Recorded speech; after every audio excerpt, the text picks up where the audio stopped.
Greetings, Earthlings! Welcome back to my channel, the Only Lauren channel. I am Lauren, and today's lecture is a Google Docs presentation on why Champagne Papi himself should help me save the world. I'm basically assembling a team of Earth's mightiest heroes. And yes, I started with Drake. So first, I'll talk about why I chose Drake as the first of Earth's mightiest heroes. And then secondly, we will get into this Google Docs presentation. But first, please donate, you guys. I am in Texas. I have been displaced from my home. Currently, right now, in the place I'm in, we don't have heat. So any donations or anything that you guys want to give like that towards me, trying to get, help, that would be great. And yes, basically it's been freezing. I'm kind of okay right now, but if you saw my last videos, I was wearing a coat inside the house. That's how cold it is. I'm technically cold right now. I'm just keeping it cute, literally. So, and I am probably one of the most affected by these current weather changes, since I have chronic anemia, vitamin D deficiency, ADHD, and I struggle with severe hydration. Just keeping water onto my actual personage is a challenge for me. So since we had been without water and everything, this has been like, oh my gosh, like I'm really struggling. So let's get into the lecture. Why did I choose Drizzy Drake as someone to call to help me save the earth? Well, because Drake cares. Duh. If you ever pay attention to his words and his actions and the words that go with those actions over the years, which means consistency, you can see that he is a man that has a heart and clearly cares about the issues. And he doesn't necessarily let the peer pressure of the hip-hop industry change his perspective on this. They can eat a weenie for all he cares. He will continue to be romantic. The only thing he continues to do is just get better, make more music, link up when he needs to, and fall back when he needs to, which is all a good, great balancing act. And I think that has brought a perspective of a more caring, gentler feel to the hip-hop industry. This idea of being emotionally available and tender without being crass. Like an R&B singer in the version of a rapper. That's basically what he is. He's an R&B singer in the body of a rapper. He better find your loving. He better find your heart. And hopefully he finds saving the world too. It's the difference between Drake's Nice for What saying to women, do you, versus Migos Beast, which is putting a woman on a pedestal for her savage ways. She love beast. She love beast. Ooh, she love beast. She wanna text me the addicts. That's my Drizzy jam. Oh, I think I did see them one time. Oh, I seen the Migos, but Drake was there too. Yeah, he was. And you guys are obviously aware of his other works where he's clearly made it known that he does care about the important issues. But I want to point out, if you listen closely to one of the latest singles that he released with DJ Khaled, in one of the lyrics in the song Pop Star, it says, cops pulling up like I'm giving drugs. Nah, I'm a pop star, not a doctor. Okay, so basically what he's saying here, it basically implies full awareness that the doctors here in the States, in America, and probably in other Western countries, and maybe in like places in Africa too, in the Eastern board, which is, I'm saying all over the world, okay? Doctors all over the world are pushermen. Pushermen. Wait,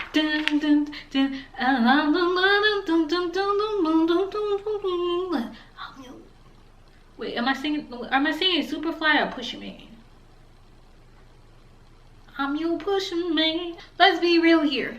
Hospitals are a business. They are. You didn't know that? It's a billion-dollar industry. So he's saying just because he has this look and essence of someone who sells drugs, you know, because he's more nonchalant, oh, hip-hop, whichever, doesn't mean that he sells drugs. You're looking at the wrong person. You got the wrong guy. You need to go look over there where the real criminal is. Okay, you guys aren't understanding. He's gonna make you understand today. You understand today. So, and he's kind of the first to do really any of the stuff that I just mentioned. The second reason why the Draco, because obviously he's a Scorpion of the Scorpio nature. Do you guys remember what I told you about the Pluto and Scorpio generation? I'm glad you do, because I don't.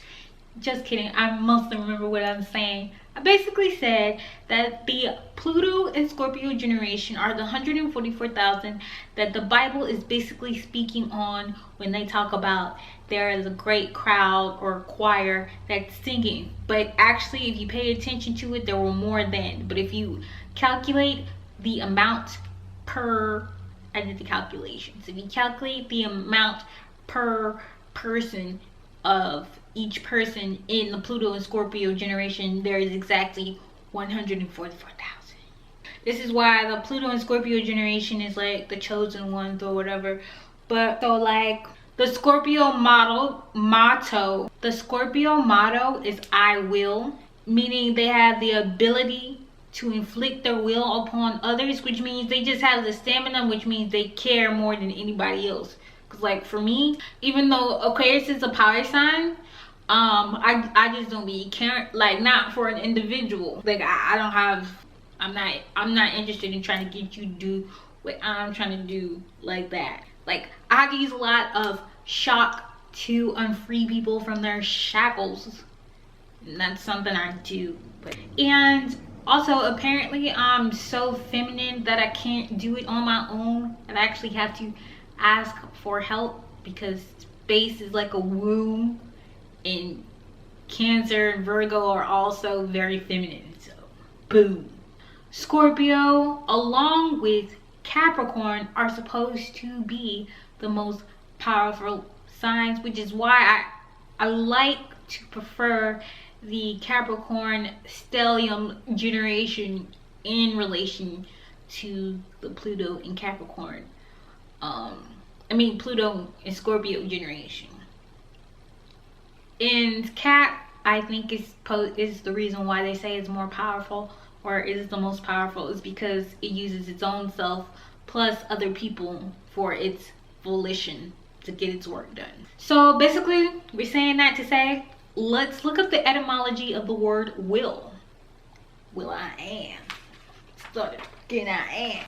Okay, will is a verb from the Old English. Willing, meaning wish, desire, be willing, to will, to wish, desire. Honestly, I think, if I'm not mistaken, that's the motto for Leo too. And then also they have in here hope. So I'm thinking well-being, riches. Implication of intention or volition as it distinguishes itself from the word shall. Shall meaning I owe, he owes, I ought to. I must. To be under an obligation. So that's what I'm saying here, is that Pluto and Scorpio in general, to be under obligation, to wish, desire. We are here. So we are here. But now that we've done that, the why, let's get into this presentation.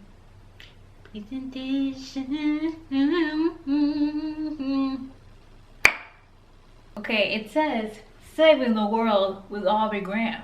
So let's get into it. Appraisal and appreciation. Getting people to understand appraisal and appreciation is very important. Pocahontas once said that every rock, tree, and creature has a name. The actual reason we're all so depressed and anxious in the society that we live in is because of the lack of appraisal and appreciation for the small things and the big things. How do you think someone made your clothes? Did you ever think about the person who, or machine, but there was people behind those machines who had to pick the cotton? Okay, they had to take it and put it in a little thing. No, they didn't. They had to do that back in the day. But then it got taken and it got smushed together. Then it got pieced apart and then it got combed. That cotton got combed and then they got woven together. It got woven and it became a fabric that we put on our body. Okay, someone had to do that. For everything that is made, our jewelry, like there's a welder, a smith, or someone makes glass and metals, and there are rocks. Oh, that's gonna come up soon. But you know, there are all these things, the stars in the freaking heaven. I mean, I'm sure they want their praise. They sit here working, slaving like a Negro slave on Black History Month, and nobody's appreciating them. They're not even appraising them. But they were like, I'm gonna come down here in the form of Lauren. That's how we got Lauren the Aquarius.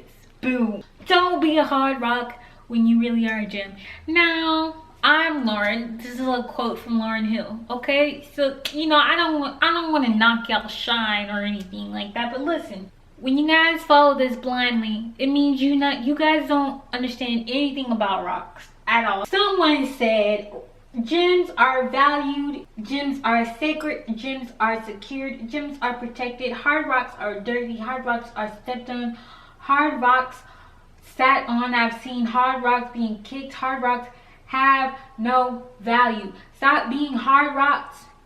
Start carrying ourselves like gem. Okay, so Tahir Tamai was reply. Diamonds are the hardest material on this planet. Coal gets turned into diamond. I don't understand. Then Eurasia said, we are not discussing diamonds. We're discussing gems and hard rocks.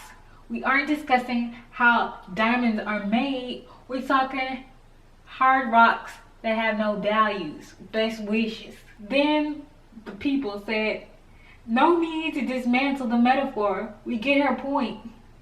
There are many hard rocks like granite but no one cherishes and puts in an engagement ring. Okay, so people do cherish granite because it's on tabletops. It's very important. It's what people like in their kitchen.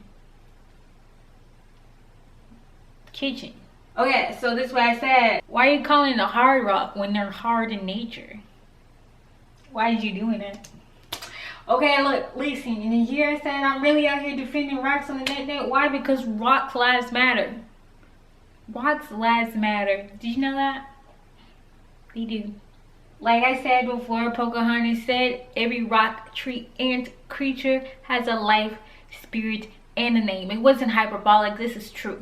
This is true life. Do you know what happens when you ignore things that are real in life? They make their presence known and you're not going to be very happy about it, okay? The rock wants to be noticed just because it is a rock. Just how he is. Not just what he can do for you. Appraise him for his existence. Then appreciate him for what you will make him into. Glass or whatever weird stuff you guys do with rocks. So did you really understand what Pocahontas was trying to say?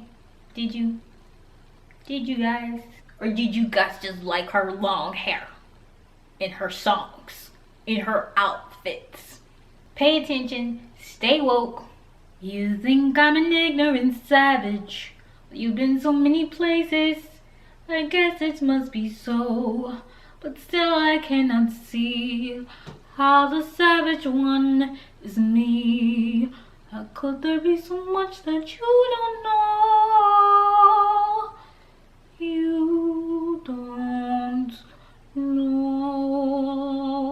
You think you own whatever land you land on. The earth is just some dead thing you can claim. But I know every rock and tree and creature has a life, has a spirit, has a name. You think the only people are people are the people who look and think like you. But if you walk the footsteps of a stranger, you'll find things you'll never knew, Have you ever heard the wolf cry to the blue corn moon? Ask the grinning bobcat, why did he grin? Need to sing with all the voices of the mountain. Need to paint with all the colors of the wind. Need to paint with all the colors of the wind. Come run the hidden pine trails of the forest.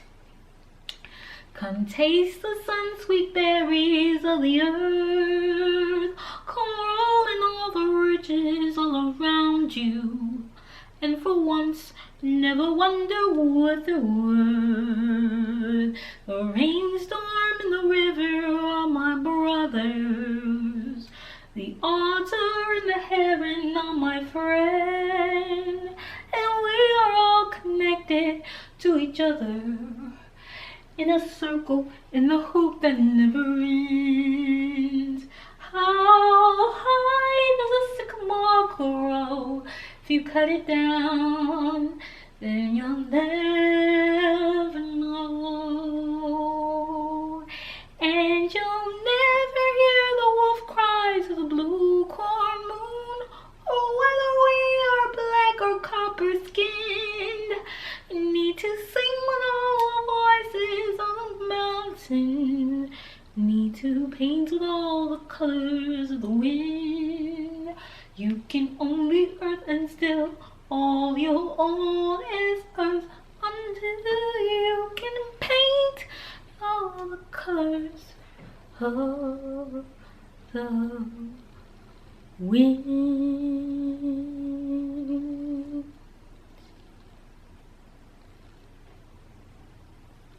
I'm funny. Okay, so blood diamonds. Kanye talked about it. De Beers is one of the largest, oldest blood diamond cartel in the world. By working with African leaders, they get their permission and they are raping the land straight in the anus. And there are children in those mines, and land of the people, basically the lands belongs to the people who is mining it, so it's really technically them that should be rich. Fun fact about the Bears: they're owned by a parent company called Anglo-American PLC. Now why would they name it Anglo-American? Up in Africa, racism. You gotta set a precedent if you're gonna be racist. Last order of business: planetary ecology, before we wrap up our presentation. Planet Earth explains it all, and I hope you guys have seen Planet Earth. It is one of the greatest movies. I've seen all of the docu-series, like all of them, Life, Humans, all of them. Okay, your girl's seen them. Okay, so I just want to let you know that, because I'm running out of time, animals have a rich and fulfilling, dramatic life. Very important to them: mating, procreating, clubbing. They don't call it party animal for no reason. This is their lifestyle. That's their home. And every time we dam a river, pile a lake, trash and burn, chop down trees, and I don't really mean us as human civilians, consumers. It's really the producers who are really doing these things. So although we are responsible for holding them responsible, or even our consumption of these items. But basically the lower human population can't do these things on their own. So if this ever gets to Champagne, Poppy, Drizzy Drake, you know what I'm saying, Aubrey Graham, you know what I'm saying, let him know that the world needs heroes like him. This is what I wanted to say before I just ran out of power. Destiny is gifts. Some people go their entire lives living a quiet existence, not knowing that the thing that burdens them is really a sense of purpose that is lifting them to greater height. Never forget that fear is but a precursor to valor. And to strive in the face of fear is what it means to triumph. It's what it means to be a hero. Don't think, become. So, like I said before, please donate, like, subscribe, share my video, and buy my book Quintessence on Amazon. Goodbye, Earthlings.